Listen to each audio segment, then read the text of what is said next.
glad that we can get off to a hot start. So can you just introduce yourself and share your name, title, and organization? Yeah, my name is Ben Spoer. I'm the program director at City Health Dashboard and Congressional District Health Dashboard. So sometimes data can be really overwhelming and hard to decipher. I know personally I'm not a big data wonk. So can you tell us how you've navigated this in your work, making complex health issues easier to understand and act upon? Happy to. It's a great question, Hope. I think that successful data translation, which is our term to art for what you just described, right, making it accessible, is about emotion. I think that data have been lionized in society right now to sort of be the answer to and cause of everyone's problems, of all of our problems. And so people will often visit a data dashboard or another data adjacent tool with a lot of feelings. It might be excitement, curiosity, it might be skepticism, and often they come with positive emotions. But for the skeptic especially, it shows them that the version of the world that lives in their mind is related to the world that lives on our websites. What typically happens after that is folks say, oh man, so what about this other metric, or this third or fourth metric, or what about this other city? And we've built tools that allow folks to look at all of those things. I think the simplest way to answer your question is that we approach making data accessible by first meeting people where they are and also helping them to get curious about what's going on in places they care about.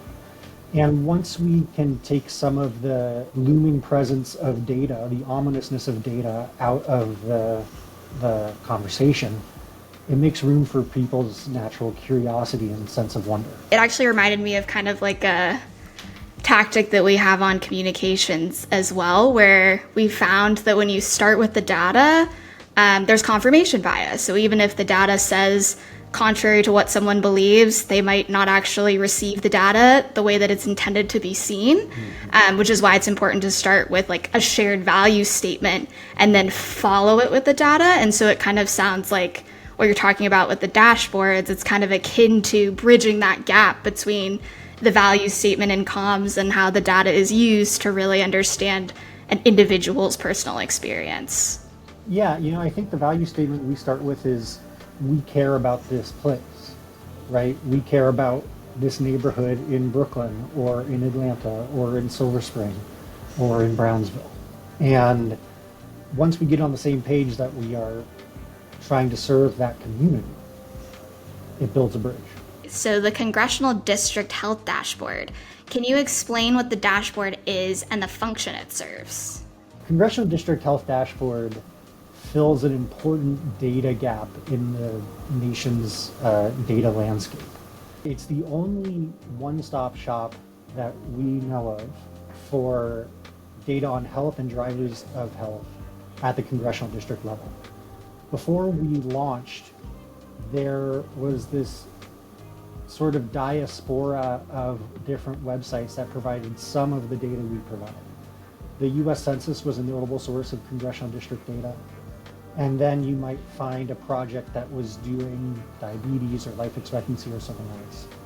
But there was no one place that someone could go for comprehensive, rigorous, nonpartisan public health data for what is a crucial policymaking geography in the US. We released the Congressional District Health Dashboard, and what we're seeing is that folks are using it to reveal what's going on in congressional districts and then talk to each other and to policymakers about the numbers they're seeing, hopefully then motivating policy change using those numbers. So do you have a favorite data set? I guess I'm just curious. Such a great question. Do I have a favorite data set? So we have so many metrics. We have so many metrics. We have 45 metrics or something. Wow. On the Congressional District Health Dashboard, I really do like the Medicaid numbers, and I like them for a couple reasons. I think that both the City Health Dashboard and the Congressional District Health Dashboard are great at moving policy change. And in terms of proximity to policy, the Medicaid numbers are about as close as you get. Our number one most popular data set right now is percentage of the total population enrolled in Medicaid. And that is a direct response to the ongoing conversations about cuts to Medicaid. We developed this in partnership with Robert Wood Johnson Foundation. One of our contacts there heard from a congressional staffer that they could really use the Medicaid numbers, and they relayed that to us. And we spent 6 or 8 months developing rigorous numbers, and we released them, and they immediately became really important for policy conversations. The hope is that people see the numbers we present on the city and congressional district health dashboard, and they talk to someone else about them, and that person talks to a third person. And that happened not through the cold logic of statistics, but through the desire people feel to make the world better for one another. I think that's the only thing that pushes through health equity policy change.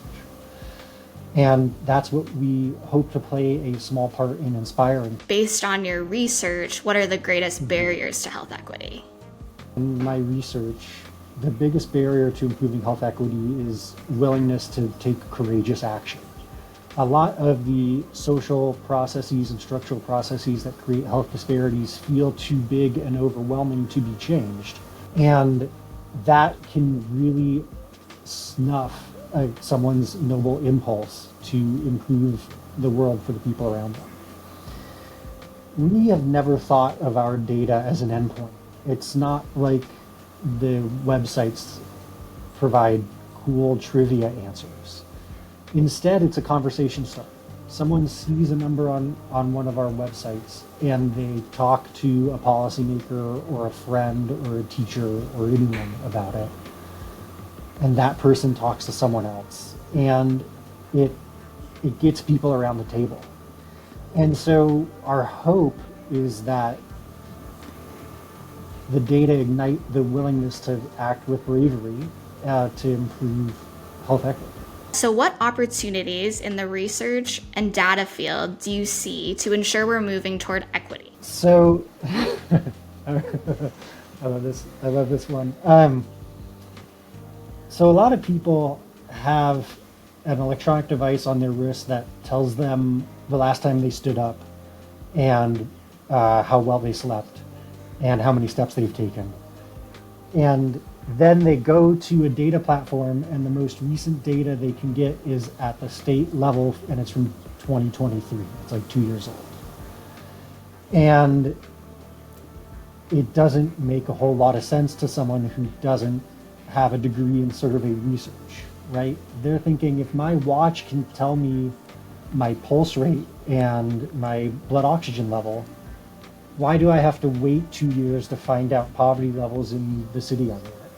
I think that personal data has raised the bar for public health data, both in terms of the speed with which it's analyzed and released, the geographic granularity, and the relevance to people's lives. Also, the demographic breakdowns that it's able to provide. People want to know what's going on for different race and ethnicity groups, for different sexes, for people at different education levels, because they've come to understand the importance of these social drivers of health, and they've come to expect great things from our data systems.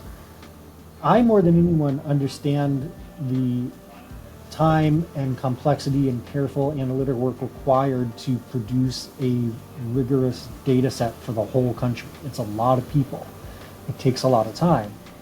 And I'm given hope by the expectation that our data systems will become faster and more granular and provide more specific race and ethnicity breakdowns, because those data are essential to health equity. If we cannot describe health disparities, we cannot affect changes that improve health equity. I don't have a smartwatch, but I'm grateful they exist because it's pushing our data systems forward in ways that will benefit health equity, hopefully sooner rather than later.